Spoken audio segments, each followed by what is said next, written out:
When my daughter called to cancel our Hawaii vacation, I assumed money was tight, but then her future mother-in-law phoned to thank me for graciously stepping aside due to my health issues that apparently only existed in their alternate reality.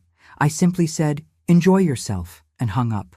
But what I did next turned their dream getaway into an expensive lesson about lying to the wrong woman. If you're watching this, subscribe and let me know where you're watching from. You know what they say about assuming. It makes an ass out of you and me. Well, in this case, it just made an ass out of my daughter Amber, though she managed that all on her own without much help from anyone else. It started on a perfectly ordinary Tuesday afternoon in March. I was in my kitchen, making myself a proper lunch.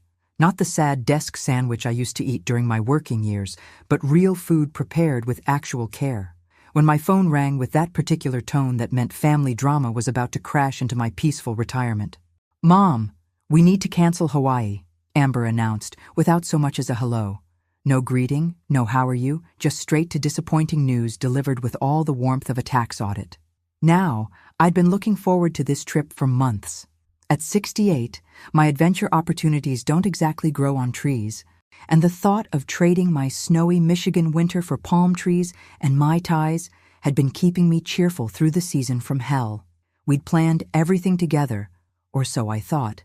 3 weeks of paradise split between Maui and the Big Island, with enough activities to keep us busy and enough downtime to actually enjoy each other's company. "Oh, honey," I said, setting down my coffee cup and trying to sound supportive instead of devastated. "Are you and Derek having money troubles? You know I can help if—" "No, it's not that exactly," she interrupted. And I could hear that particular tone that meant she was about to lie to me but hadn't quite figured out how yet. "It's just complicated. We can't make it work right now." Through the phone, I heard Derek's voice in the background, though I couldn't make out the words. Whatever he said made Amber's voice shift into that rushed, guilty pitch that had been her tell since she was 7 years old, and trying to explain why the cat was mysteriously soaking wet. "Listen, Mom, I have to go. Work stuff. We'll figure out another time, okay? Maybe next year when things are less crazy." "Of course, sweetheart, I understand. These things happen. But here's the thing about being a mother for 28 years. You develop a sixth sense about when your child is lying through their teeth. And my maternal lie detector was going off like a smoke alarm in a bacon factory. After hanging up, I sat in my kitchen for a while, staring out at my neighbor's bird feeder and trying to figure out why a simple vacation cancellation felt like I'd just been punched in the stomach. Amber and Derek both had good jobs. She as a marketing coordinator at some startup that sold overpriced protein powder to people with more money than sense. And he as a software engineer who spent his days making apps that helped other people waste time more efficiently. Sure, weddings are expensive, and they'd been planning theirs for 6 months with the kind of obsessive attention to detail usually reserved for military operations or serial killing. But they'd assured me repeatedly that they had everything under control, even turning down my offers to help with costs because they wanted to do it ourselves and start their marriage on independent footing. Noble sentiments that apparently didn't extend to vacation planning, since I'd been handling most of the Hawaii logistics myself. Amber had been so overwhelmed with wedding preparations that I'd volunteered to take care of the nitty-gritty details. Hotels, restaurants, activities, rental cars. I'd arranged it all, partly because I wanted to contribute something meaningful to the trip, and partly because Amber's idea of planning involved a lot of Pinterest boards and very little actual booking. I spent the evening making a mental list of all the arrangements I'd need to cancel, feeling that familiar mixture of disappointment and maternal guilt that comes when your adult child's problems become your problems. Maybe I could help them financially without making it seem like charity, frame it as an early wedding gift, perhaps, or offer to cover just the hotel costs as a grandmother's contribution to their happiness. Because that's what good mothers do, right? We find ways to solve our children's problems while pretending it was our idea all along, preserving their pride while sacrificing our own dreams on the altar of family harmony. I fell asleep that night planning how to fix everything, completely unaware that the problem wasn't what I thought it was, and the solution was going to be far more satisfying than anything I could have imagined. The next few days passed quietly enough. I started making the necessary phone calls to cancel reservations. feeling like a librarian systematically checking out books that would never be read. Hawaiian Airlines was understanding about the flight cancellations, though they kept 20% as a penalty fee. Apparently, even airlines know that family drama is expensive. I was just finishing my Saturday morning coffee and contemplating whether to start my spring cleaning early when my phone rang again. This time, it was an unknown number with a Michigan area code. "Haley, this is Patricia, Derek's mother." I recognized the voice immediately. Patricia Chen Patterson. She'd hyphenated after her divorce because apparently removing her ex-husband completely would have been too definitive. Was one of those women who managed to be simultaneously sweet and terrifying. We'd met exactly twice during wedding planning events, where she demonstrated an impressive ability to take charge of every conversation while making it seem like everyone else's idea. "Hello, Patricia. How are you?" "Oh, I'm absolutely wonderful. Actually, I'm calling to thank you." I frowned, setting down my coffee cup with the kind of care you use when you suspect the ground beneath you might be shifting. "Thank me for what?" "For being so understanding about the Hawaii situation, of course. Derek told me how gracious you were about stepping aside because of your health concerns. I really appreciate you giving up your spot so I could go instead." The words hit me like a bucket of ice water. For a moment, I couldn't process what she'd said. My brain seemed to be moving through molasses, trying to make sense of concepts that didn't fit together. Stepping aside? Health concerns? My spot? "I'm sorry," I said carefully. "What did you say?" "Your health issues," Patricia continued with the kind of sympathetic voice people use when discussing terminal diagnoses. "Derek explained how you've been having those dizzy spells and your doctor advised against flying. It must be so disappointing. But at your age, it's better to be safe than sorry, don't you think?" My age. Dizzy spells. Doctor's orders. Each lie landed with surgical precision, and I found myself marveling at their creativity. I'd been many things in my 68 years, tired, stressed, occasionally overwhelmed by the sheer stupidity of the modern world, but dizzy had never been one of them. In fact, my last physical had been so boring that my doctor had actually apologized for not finding anything wrong with me. "When Derek asked if I'd like to take your place," Patricia bubbled on, "I was absolutely thrilled but also concerned about you. Are you getting proper medical attention? Have you considered seeing a specialist?" Through my kitchen window, I could see Mrs. Henderson working in her garden. She was 73, had just returned from a cruise to Alaska, and was currently wrestling with a particularly stubborn rosebush. No dizzy spells, no doctor's orders, no concerned children fabricating medical conditions to exclude her from family activities. "Haley, are you there? Are you feeling all right?" "Yes," I managed, amazed at how steady my voice sounded. "I'm here. I just wanted you to know how grateful I am for this opportunity. The resort looks absolutely stunning online. Those overwater bungalows and the dinner reservations Derek made sound incredible. That sunset cruise and the snorkeling tour, and oh my goodness. The spa treatments you'd arranged sound like pure heaven. Spa treatments I'd arranged. Dinner reservations I'd made. Tours I'd booked. All with my credit card, using my name as the primary contact. Because helpful mothers don't ask their financially stressed children to front money for family vacations. "Well," I said, still amazed at my own calm, "I hope you have a wonderful time." "Oh, we absolutely will. Derek's been planning this for months, apparently.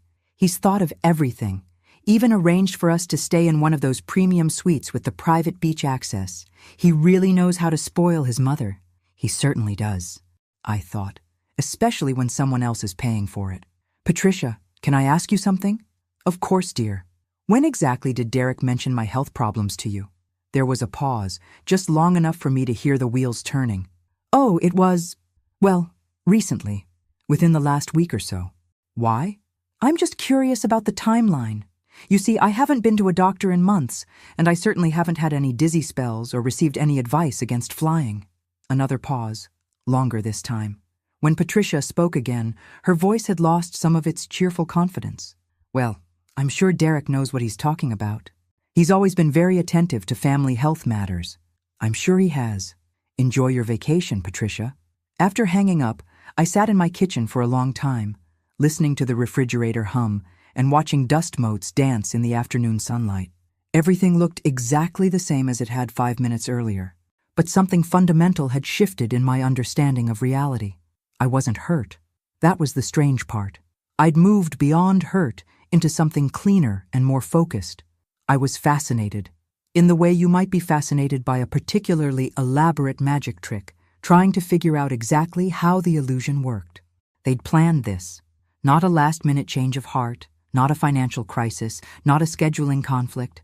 They'd deliberately constructed an elaborate lie to exclude me from a vacation I'd organized and paid for, then felt comfortable enough about their deception to have Derek's mother call and thank me for my gracious understanding of a medical condition that existed only in their imagination.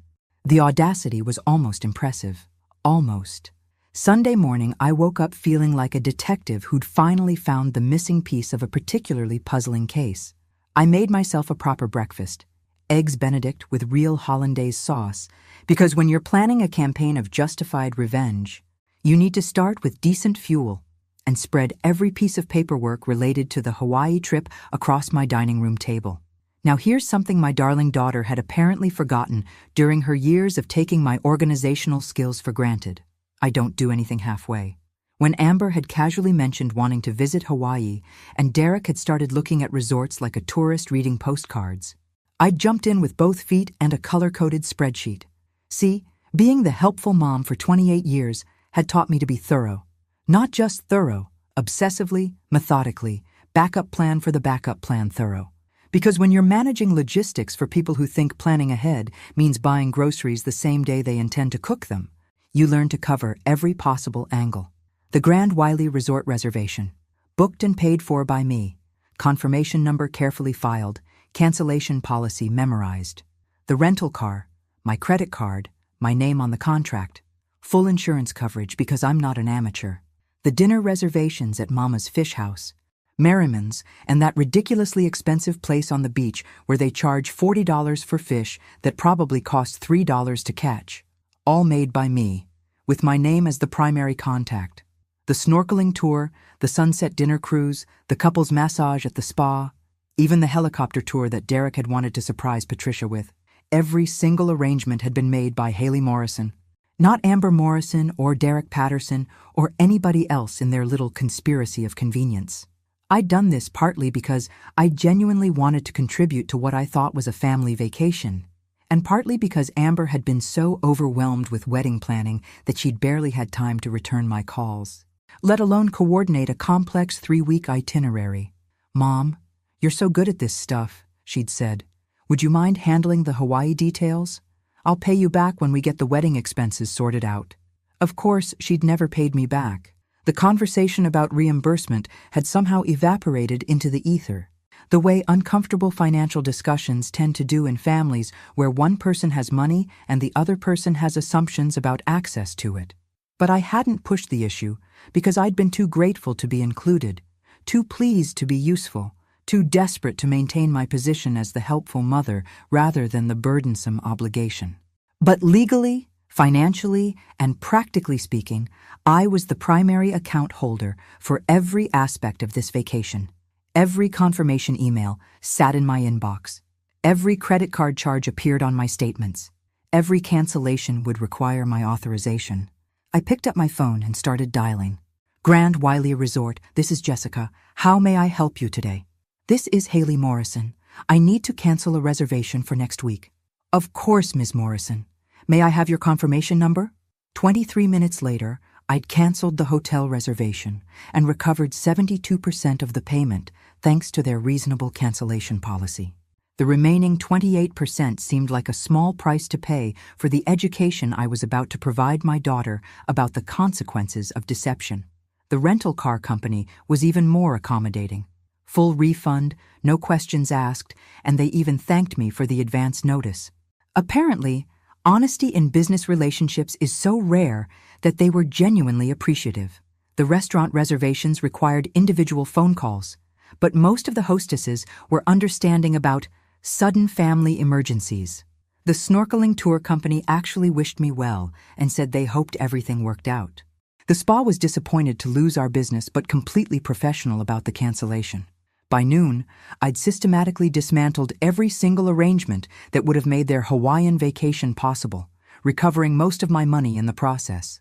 But I wasn't finished, not even close. I opened my laptop and logged into the joint savings account I'd set up 3 years earlier, the account where I'd been depositing a portion of my Social Security and pension payments for family emergencies and shared expenses.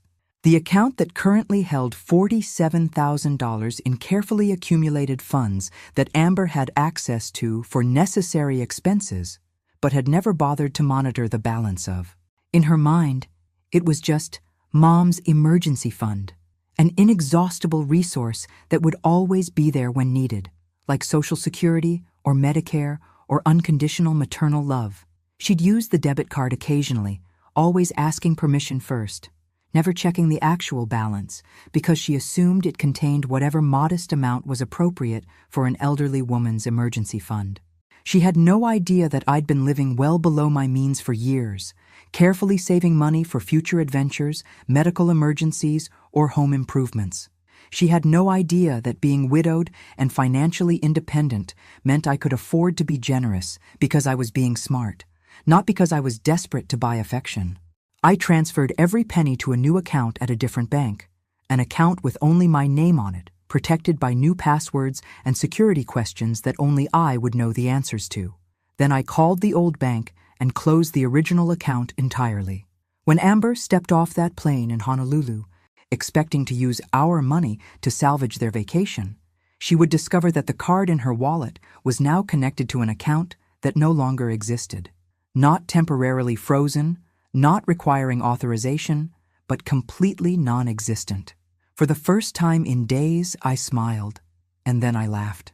Actually laughed out loud in my kitchen, because sometimes the universe hands you the perfect opportunity to teach someone exactly what their deception is worth. Monday morning, I woke up feeling more energetic than I had in years. There's something deeply clarifying about decisive action, about finally matching your behavior to your principles, instead of constantly making excuses for other people's selfishness. I made myself French toast with real maple syrup and thick-cut bacon, the kind of indulgent breakfast I usually reserved for special occasions, and settled in to wait for the inevitable fireworks. The first call came at 6:47 a.m. Pacific time, which meant they'd landed, made it through customs, discovered that their hotel reservation didn't exist, and had spent approximately 23 minutes trying to figure out what had gone wrong before Amber's brain finally landed on the obvious culprit, me. Mom! Her voice was so shrill it could have shattered glass. There's something wrong with our hotel reservation. They're saying it was canceled. Oh my goodness, I said, adding just the right note of concern to my voice while admiring my perfectly manicured nails. That's terrible, honey. What are you going to do? I could hear Derek in the background, his voice rising with the kind of panic that comes when your elaborate deception starts falling apart in public. There were other voices, too, probably Patricia demanding explanations for why their luxury vacation had suddenly become a crisis management situation. I don't know what happened, Amber continued, her voice cracking with stress. The hotel says someone called yesterday to cancel everything. Derek is trying to find somewhere else to stay, but everything's either completely booked or incredibly expensive. I made appropriately sympathetic noises while mentally calculating just how expensive emergency hotel accommodations in Hawaii would be during peak tourist season. Supply and demand, darling. Basic economics. The cheapest place Derek could find is $800 a night, and that's for some tiny room without even an ocean view. Mom, we might need to use the emergency account to cover this.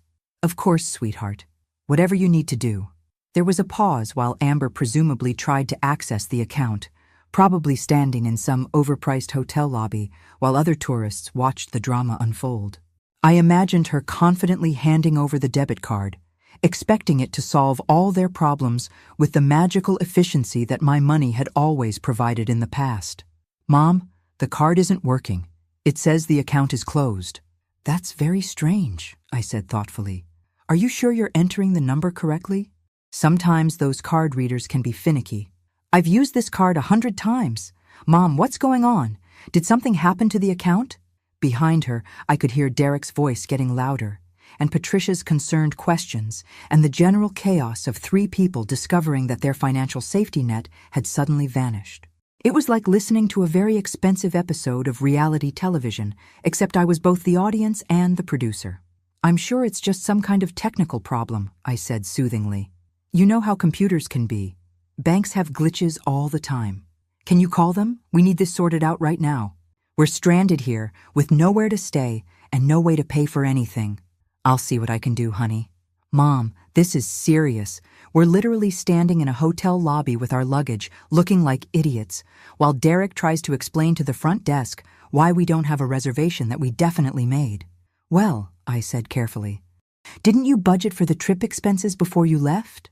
Surely you have your own funds available for emergencies like this." The silence that followed was so long and complete that I briefly wondered if the call had dropped. When Amber finally spoke, her voice was smaller, more uncertain. We were counting on that account being available. Derek put everything he had saved into the wedding deposits, and my savings went toward the dress and all the other wedding expenses." "Ah, so they'd planned an expensive vacation they couldn't actually afford, counting on my money to make it possible. They'd excluded me from a trip I'd organized and paid for, then expected me to continue funding their deception. The audacity was breathtaking." "That sounds like a very difficult situation," I agreed. "Mom, you have to help us. Can you wire money or transfer funds or something? We can't just be stuck here." "I suppose I could arrange something," I said thoughtfully.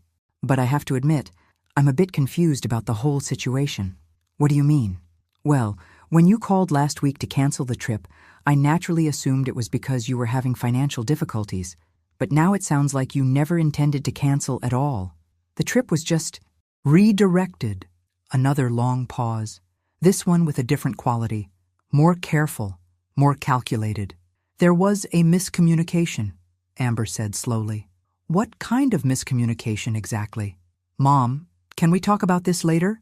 We're kind of in crisis mode here, and there are people staring at us." "Of course you are." "Darling, I hope you figure something out. Give my regards to Patricia. I'm sure she's disappointed that her surprise vacation isn't going as smoothly as expected." I hung up before she could respond, then turned off my phone entirely. Let them figure out how to salvage their dream vacation using their own resources, their own credit cards, their own problem-solving skills. Meanwhile, I had travel plans of my own to make. By Tuesday afternoon, my phone had accumulated 23 missed calls from Amber, 6 from Derek, 3 from Patricia, and 1 very confused voicemail from someone who identified himself as a hotel manager asking me to please contact them about a payment dispute. I deleted all of them without listening to the full contents, because frankly, other people's poor planning was no longer my emergency. Instead, I spent Tuesday morning at Morrison Travel downtown, a charming little agency run by Janet Morrison. No relation, but she had excellent taste in surnames. I hadn't used a travel agent in years, but there was something delightfully old-fashioned and personal about having another human being help plan my escape from the debris of my daughter's deception. "I'd like to book a vacation," I told Janet, settling into the comfortable chair across from her desk. "Something tropical and luxurious. I'm celebrating my independence from ungrateful family members." Janet's eyes lit up with the kind of understanding that passes between women who've learned that life is too short to tolerate other people's nonsense. "What did you have in mind?" "The Maldives," I said, surprising myself with how easily the words came out. "I want overwater bungalows, complete pampering, and an experience so spectacular that when I tell people about it, they'll be genuinely envious instead of offering sympathy."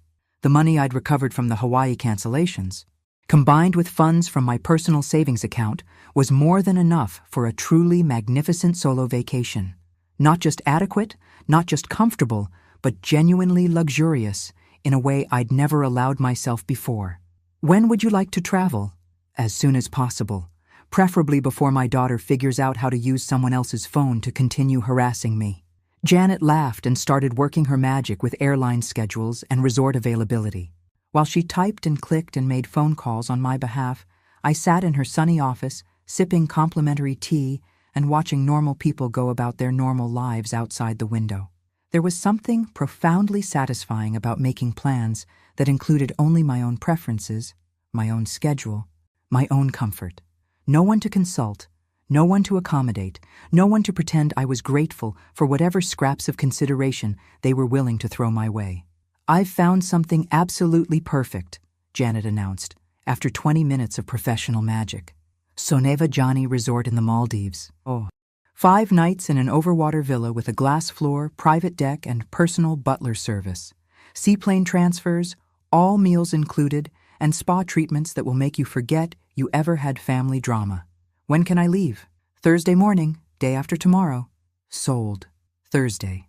While Amber and Derek were presumably still scrambling around Hawaii, trying to salvage their ruined vacation with maxed-out credit cards and whatever spare change they could find in their luggage, I'd be settling into my own private paradise, being pampered by people who were paid to make me happy instead of people who were related to me and therefore took my happiness for granted. I walked out of the travel agency feeling lighter than I had in months, clutching my confirmation papers like lottery tickets, which, in a way, they were. My reward for finally learning to value myself as much as I'd been valuing everyone else. On the way home, I stopped at the grocery store and bought ingredients for a celebration dinner. Not a sad single-woman meal of soup and crackers, but a proper feast. Filet mignon, asparagus, a bottle of wine that cost more than I usually spent on groceries in a week. Because when you're celebrating your transformation from doormat to independent woman, you deserve more than leftovers. That evening, as I sat at my dining room table with my excellent dinner and my travel confirmations, I finally turned my phone back on to see what new developments had occurred in the continuing saga of my daughter's self-created crisis. The messages were impressively varied in their emotional range. Amber had progressed through panic, anger, bargaining, guilt-tripping, and what appeared to be a desperate attempt at emotional blackmail. Derek had contributed several messages that ranged from confused to demanding to vaguely threatening. Even Patricia had left a voicemail asking if there was some kind of family emergency that might explain the confusion about their accommodations. The most recent message was from Derek, and his tone had shifted into something I recognized from his teenage years. The particular whine he used when reality refused to cooperate with his expectations. "Haley, this is getting ridiculous. We're staying in a youth hostel and eating convenient store food. Amber has been crying for 2 days straight. Whatever point you're trying to make, you've made it. Please wire us enough money so we can salvage what's left of this trip and come home with some dignity." I read the message twice, marveling at his assumption that I owed them anything. The complete absence of apology, explanation, or acknowledgement of their deception. Just the entitled expectation that I would continue to solve problems I hadn't created. I typed back, "I thought the trip was canceled due to financial difficulties. I'm confused about why you're in Hawaii at all." Derek's response came within minutes. "You know exactly why we're here. Stop playing games and wire the money." "I'm not playing games," I replied. "I'm simply declining to fund a vacation I was excluded from. Enjoy the rest of your stay." Then I blocked all 3 of their numbers and turned my attention back to my travel preparations. Tomorrow I'd be flying to paradise. Tonight, I had packing to do. Thursday morning arrived gray and drizzly, the kind of Michigan weather that makes you grateful for heated cars and the promise of tropical destinations. I dressed carefully for travel, comfortable but stylish, because when you're embarking on a journey of personal liberation, you should look the part. My taxi driver was a chatty woman about my own age who was immediately enthusiastic when I told her I was heading to the Maldives for a solo vacation. "Good for you," she said, meeting my eyes in the rearview mirror. "I keep telling my sister she should do something like that. She's always worried about what her kids will think, always putting everyone else first. Me, I tell her, honey, they're grown adults. If they can't handle you taking a vacation, that's their problem, not yours." I used to think the same way, I admitted. But I've recently learned that family approval isn't worth sacrificing your own happiness for, especially when the family in question doesn't seem particularly concerned about your happiness in return. Exactly. You raised them, you fed them, you worried about them for decades. Now it's your turn. At the airport, I treated myself to the business class lounge for the first time in my life. Not because I needed to save money. My finances were perfectly comfortable, thank you very much. But because I'd never felt like I deserved the luxury. Today, waiting for my flight to the literal opposite side of the world, it felt not just appropriate, but necessary. I ordered champagne at 10 a.m. because I could, because I was celebrating, because no one could tell me it was excessive or inappropriate or not worth the expense. The bubbles tickled my nose and made me feel giddy in the best possible way. While sipping my champagne and watching planes taxi on the runway, I finally unblocked my phone to check for any final messages from my family crisis. There were 4 new voicemails from Amber, and against my better judgment, I decided to listen to them. The first was pure panic. "Mom, it's me. Derek told me you blocked our numbers, but I'm hoping you'll still listen to voicemails. We're in serious trouble here. The youth hostel is horrible, and we can't afford to eat anywhere decent. Patricia is asking questions we can't answer, and Derek is barely speaking to me because he blames me for this whole mess. Please, please call me back." The second was angry. "Mom, this is cruel and you know it. We made one mistake, and you're punishing us like we committed some kind of crime. This isn't like you." The mother I know wouldn't leave her family stranded in a foreign place with no money. The third was bargaining. "Okay, I get it. You're mad about the Patricia thing. Maybe we should have told you the truth from the beginning, but we can talk about this when we get home. Right now, we just need enough money to fix this situation. We'll pay you back, I promise." The fourth was just crying. 2.5 minutes of my daughter sobbing into her phone, occasionally managing to gasp out words like sorry and please and help us between the tears. I deleted all 4 messages and put my phone away. The old me would have been devastated by those tears, would have immediately called back to apologize and arrange emergency funds. The old me would have felt guilty for causing pain, regardless of whether that pain was deserved. But the old me had enabled this behavior for 28 years, had trained my daughter to believe that tears and apologies could erase the consequences of deliberate deception. The old me had been so desperate to maintain family harmony that I'd consistently chosen peace over principles, comfort over respect. The new me understood that sometimes love means allowing people to experience the full weight of their choices. Sometimes the most loving thing you can do is refuse to rescue someone from a crisis they created through their own selfishness.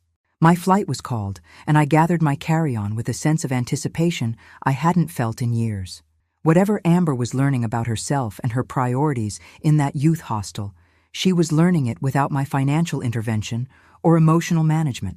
I was learning something too, that I was capable of protecting my own interests, of demanding respect rather than begging for consideration, of putting my own needs first without feeling guilty about it.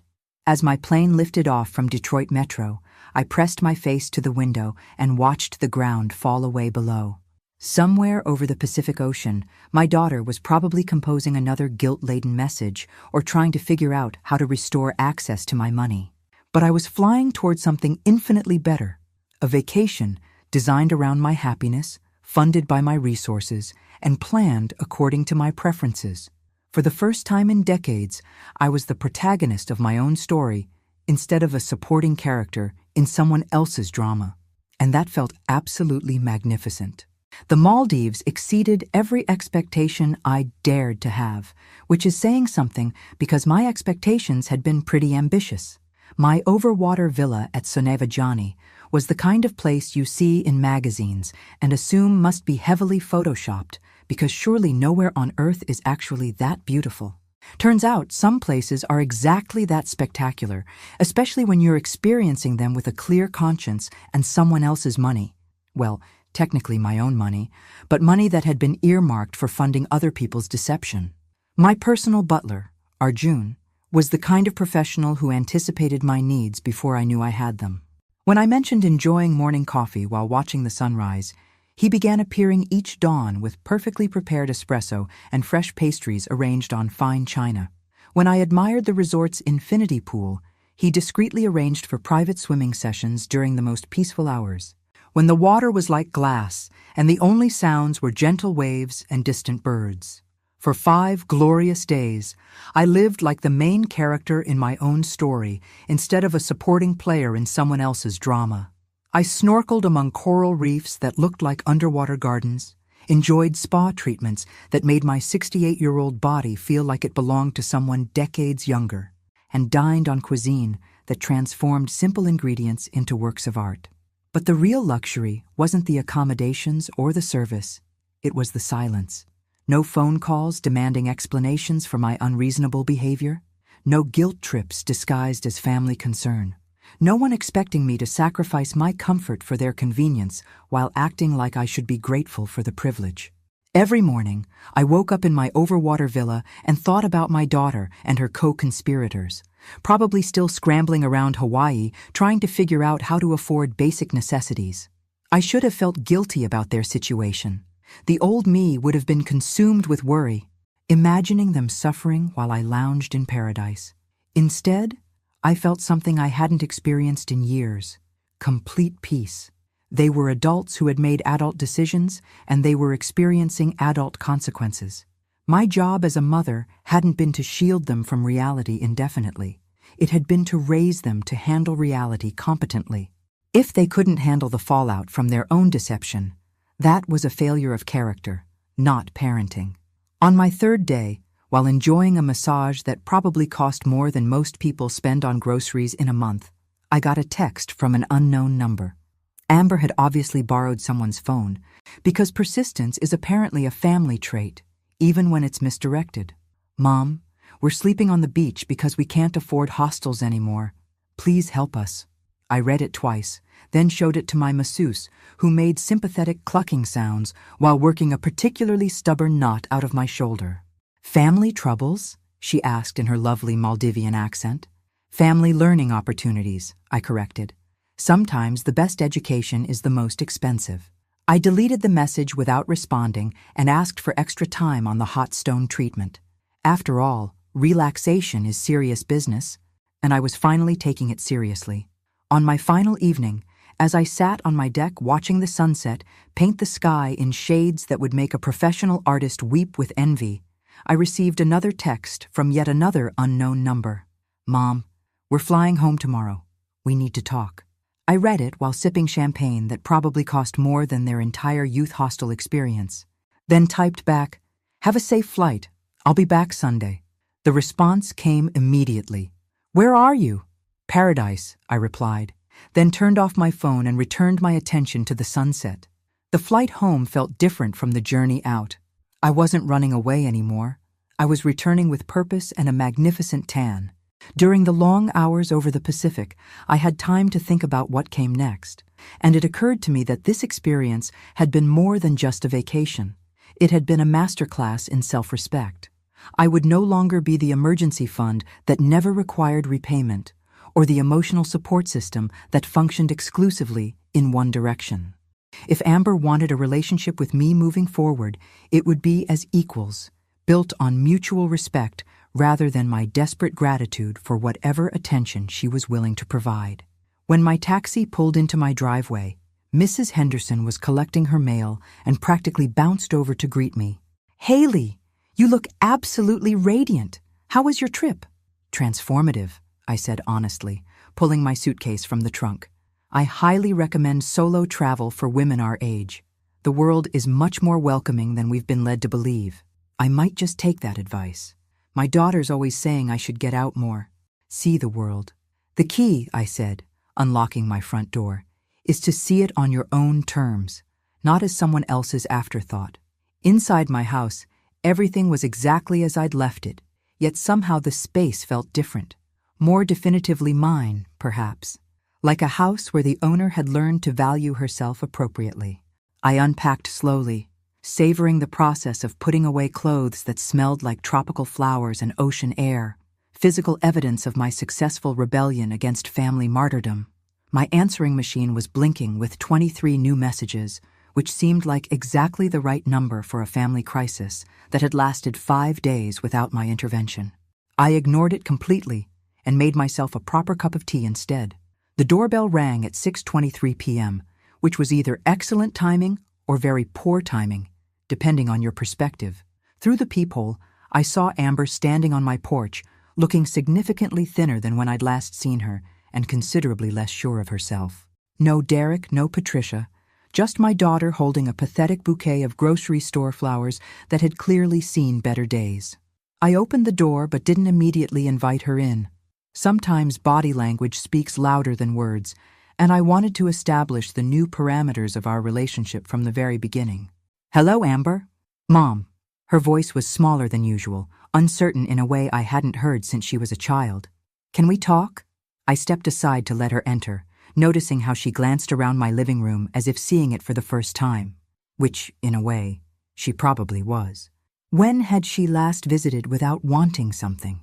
When had she last paid attention to the space where I lived my actual life? How was Hawaii? I asked pleasantly, settling into my favorite chair and gesturing for her to take the couch. Amber perched on the edge of the sofa cushions like a bird ready to take flight, still clutching her sad flowers. It was awful, Mom. You know it was awful. I'm sorry to hear that. What made it so unpleasant? She stared at me for a long moment, clearly searching for the anger and guilt she'd expected to find. When she didn't find either, her shoulders sagged in a way that suggested she was finally beginning to understand the magnitude of what had changed between us. We couldn't afford anything. The hotels, the restaurants, even basic food was ridiculously expensive. We ended up sleeping in a hostel dormitory with college kids who partied until 4 in the morning. Derek and I fought constantly because we were stressed and exhausted and completely out of money. That does sound challenging, I said, accepting the flowers and setting them on the coffee table without comment. Patricia kept asking questions about why our reservations had been canceled and why we didn't have access to emergency funds. Derek finally had to tell her the truth about the situation. What situation would that be? Amber's face flushed. About how the trip had been arranged differently than we'd originally planned. Differently how? Mom, you know what I mean. I'm afraid I don't. Could you be more specific? She shifted uncomfortably, clearly hoping I would fill in the blanks and spare her the humiliation of explaining her own deception. When I didn't, she finally spoke. About how we'd invited Patricia instead of you, and how Derek had exaggerated about your health issues. Exaggerated, I repeated thoughtfully. That's an interesting word choice. I'd call inventing an entire medical condition that required me to miss a vacation I'd planned and paid for something closer to lying. But perhaps that's just a generational difference in vocabulary. Look, I know Derek shouldn't have said those things about you being sick, but we thought it would be easier than explaining the real reason. Which was? Mom, you have to understand. Patricia was going through such a hard time after her divorce, and Derek really wanted to do something special for her. We thought this could be like a healing experience for their relationship. I sipped my tea and waited for her to continue, employing a technique I'd learned from watching professional interrogators on crime shows. Sometimes, silence is the most effective way to get people to reveal exactly how much they don't understand about their own behavior. We didn't think you'd mind that much, she continued, her voice getting smaller. I mean, you travel all the time, and you're always so understanding about family situations. When do I travel all the time, Amber? She blinked. You went to that conference last year. That was a library convention for work. Hardly a pleasure trip. And you visited Aunt Linda in Florida when she was recovering from surgery. Also not exactly a vacation. But you seem like someone who does things, who goes places. It was a fascinating glimpse into how little my own daughter knew about my actual life. In her mind, I was some kind of perpetually busy social butterfly instead of a recently retired woman who spent most of her time reading, gardening, and looking forward to the occasional family gathering where I wasn't treated like an inconvenience.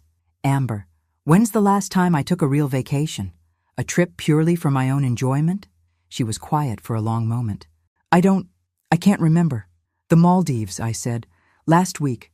That was my first pleasure trip in over 5 years. The Maldives? Amber's voice cracked slightly. You went to the Maldives? I did. It was spectacular. Overwater villa, personal butler, spa treatments that made me feel 30 years younger. I highly recommend it, though I suspect it's somewhat outside your current budget range. Her eyes filled with tears, the same manipulation tactic that had been working on me for nearly 3 decades. But something interesting happened this time. Instead of feeling guilty about her distress, I found myself studying her reaction with the detached curiosity of a scientist observing a predictable chemical reaction. Mom, I'm so sorry, she gasped, launching into the full-body sobs I remembered from her childhood tantrums. I know we messed up terribly, but we never meant to hurt you. We thought you wouldn't mind because you're always so generous and understanding. I watched without moving to comfort her, a decision that felt revolutionary. For 28 years, Amber's tears had been my Pavlovian trigger to fix whatever was wrong, regardless of whether I'd caused the problem or whether fixing it was actually in her best interest. "When you say you thought I wouldn't mind," I said calmly, "what exactly did you think I wouldn't mind? Being lied to? Being excluded from a vacation I'd organized? Having fictional medical conditions attributed to me? Or just being treated like my feelings don't matter? When you put it like that, it sounds horrible. How would you put it?" She wiped her nose with the back of her hand, a gesture that reminded me she was still. In many ways, the child who'd always expected her problems to be solved by someone else. We thought of it as family helping family, like you were helping Derek do something nice for his mom. By letting him pretend my generosity was his idea while making me the villain in a story about fake health problems. It wasn't supposed to be like that. We were going to tell you eventually, after the trip, and we were going to make it up to you somehow. How exactly? We hadn't figured that part out yet. I stood up and walked to my bookshelf, where I'd placed the small carved dolphin I'd bought in the Maldives, a reminder of what life looked like when I stopped prioritizing other people's comfort over my own dignity. "Amber, let me ask you something, and I want you to think carefully before you answer. When's the last time you called me just to see how I was doing? Not because you needed something, not because there was a family obligation, but because you genuinely wanted to know about my life." The silence stretched long enough to become its own answer.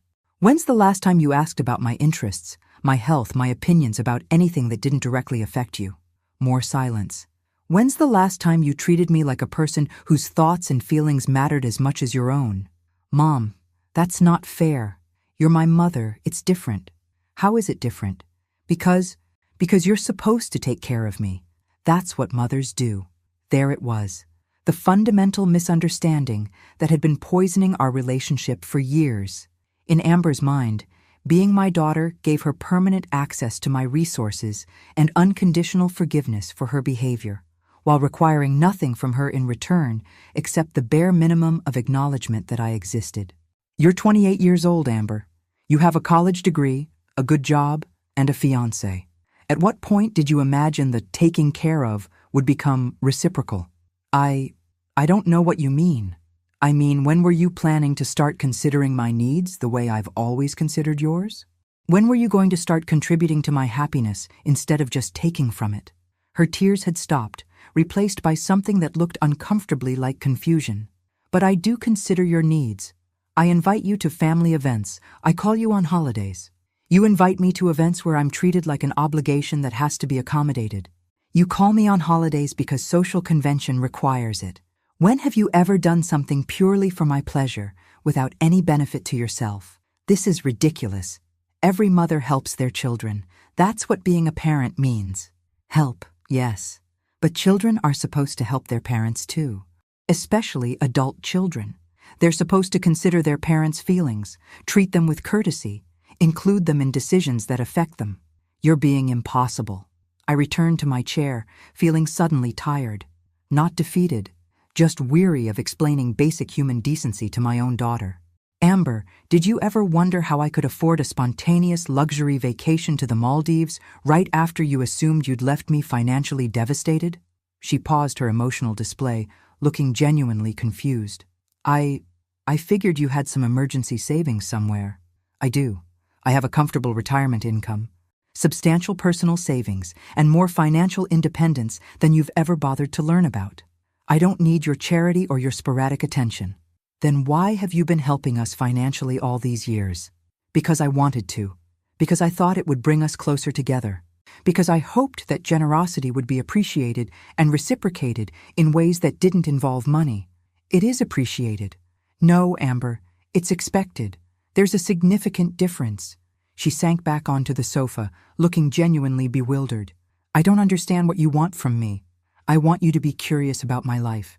I want you to consider my feelings before making decisions that affect me. I want you to treat me like someone whose company you enjoy rather than someone whose resources you need." "But that's not, She struggled with the words, and I realized that she'd never thought about our relationship from my perspective. Ever. "Here's what's going to change," I said. settling back into my chair with the calm authority of someone who'd finally learned to value herself appropriately. I won't be providing any more financial assistance. You and Derek are adults with good incomes, and you can fund your own lifestyle choices. Mom, I won't be available for last-minute babysitting, emergency favors, or crisis management unless you're equally available for my needs. Reciprocity, Amber. It's not a dirty word. What needs? You never ask for anything. Because I learned not to. Because every time I had a problem or wanted something, I was made to feel like I was being unreasonably demanding. But that's changing too. The color was slowly draining from Amber's face as she began to understand that this wasn't a temporary tantrum that could be resolved with sufficient tears and apologies. This was a fundamental restructuring of our relationship. You can't just cut me off completely. I'm your daughter, and you'll always be my daughter. But being my daughter doesn't entitle you to unlimited access to my resources while contributing nothing in return. Love isn't a one-way transaction, regardless of what you've been led to believe. She stood up abruptly, her voice rising with panic. This is insane. Every family helps each other out. That's what families do. Help, yes. Take advantage of, no. There's a difference between family support and family exploitation, and you've been firmly in exploitation territory for years. I don't exploit you. You lied to your future mother-in-law about my health to justify excluding me from a trip I'd planned and paid for. You've accessed my bank account for 3 years without ever asking about my own financial needs or goals. You call me when you want something and ignore me when you don't. How would you define exploitation? I love you, Mom. That's different from taking advantage. Is it? Because love without respect feels remarkably similar to being used. Amber began pacing my small living room, her agitation growing as the reality of changed circumstances began to sink in. So what are you saying? That you're cutting me off? That you don't want a relationship with me anymore? I'm saying I want a different relationship. One where my feelings matter as much as yours. Where my comfort isn't automatically sacrificed for your convenience. Where you contribute to my life instead of just extracting from it. I do contribute. I invite you to events. I include you in family plans. You invite me to events where I'm seated next to garbage cans. You include me in family plans that involve lying about my health and excluding me from activities I've organized. Your version of inclusion feels remarkably similar to exclusion with extra steps. You're being cruel. I'm being honest. For the first time in our relationship, I'm prioritizing my own well-being instead of managing your emotions. Fine, she exploded, tears streaming down her face. You want to know the truth? The real reason we didn't want you on the trip? Please, enlighten me. Because you're boring, okay? You ask a million questions about everything. You worry about money constantly. You always want to plan every minute of every day. Derek said traveling with you would be like traveling with his accountant. Except less fun. There it was. The truth I'd suspected but had been too afraid to hear directly. In their minds, I wasn't just old and inconvenient. I was fundamentally uninteresting, someone whose company was a burden to be endured rather than enjoyed. Thank you for your honesty, I said calmly. That's actually very helpful information. I didn't mean, oh, but you did mean it. And now I know exactly how my own daughter sees me, as someone too boring to vacation with, too demanding to appreciate, too inconvenient to treat with basic respect. Mom, I was angry. I didn't mean those things. You meant every word, and the fact that you said them when you were angry just means they're closer to how you really feel than anything you say when you want something from me. She collapsed back onto the sofa, sobbing harder now. I don't know how to fix this. You can't fix it, Amber. You can only learn from it. What does that mean? It means that for the first time in your life, you're going to experience the actual consequences of treating people badly. It means that your boring, demanding, inconvenient mother is going to start acting accordingly. You're punishing me. I'm protecting myself. There's a difference, though I understand why you might have trouble distinguishing between the two. She looked up at me with red-rimmed eyes, and for a moment I saw the little girl she'd been before entitlement and selfishness had calcified into her default personality. I really am sorry, Mom. I know we hurt you, and I know it was wrong. I believe you're sorry that your deception had consequences. I'm less convinced that you're sorry about the deception itself. That's not true, isn't it? If everything had gone according to plan, if I'd never found out about Patricia, if the vacation had been wonderful, if you'd successfully used my money to fund Derek's generosity toward his mother, would you be apologizing now? She was quiet for a long moment. Probably not, she finally whispered. At least you're being honest about that. So what happens now? Do we just not have a relationship anymore? We have the relationship you've been building for years. One where I'm useful when you need something and invisible when you don't. The only difference is that now I'm choosing to be invisible all the time. That's not what I want. It's what you've been training me to accept. I'm simply taking your lessons to their logical conclusion. Amber left that evening without the reconciliation she'd expected, without the immediate forgiveness she'd taken for granted, and definitely without renewed access to my financial resources. She tried several different approaches before giving up. More tears, angry accusations about my selfishness, and finally, a desperate attempt to bargain her way back into my good graces by promising to do better in some vague, unspecified way. I remained consistent throughout her emotional performance. Warm, but boundaried. Loving, but not automatically accommodating. It was exhausting, actually, resisting decades of programmed responses to her distress, but also oddly liberating. Over the following weeks, she tried various tactics to restore the status quo. Angry phone calls where she accused me of abandoning family when family needed help most. Guilt-laden texts about wedding expenses and how stressed she was about planning everything without my assistance. Even a few half-hearted attempts at genuine conversation, though those felt stilted and uncertain, like someone trying to speak a foreign language they'd never bothered to learn properly. I remained politely unavailable. Not cruel, not punishing, just unavailable in the way I'd been trained to be available for 28 years. Derek called once, attempting to negotiate on Amber's behalf with the kind of entitled confidence that suggested he genuinely believed I was being unreasonable. "Haley, look, we get it. You're upset. But this has gone on long enough. Amber's really struggling with the wedding planning, and she needs her mother right now.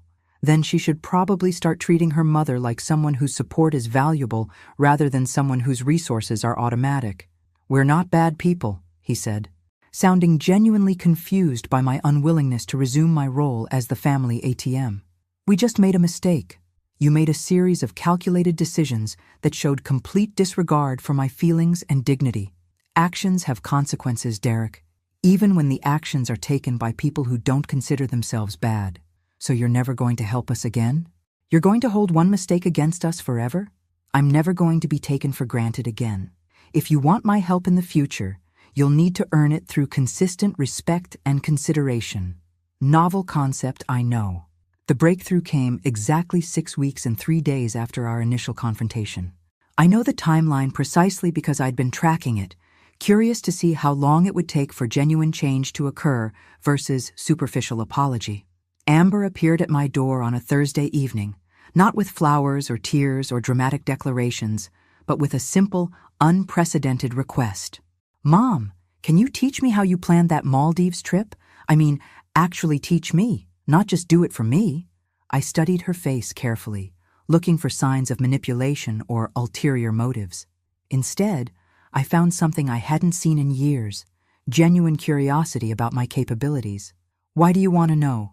"Because I realized something while Derek and I were trying to plan our honeymoon. I don't actually know how to do any of this stuff.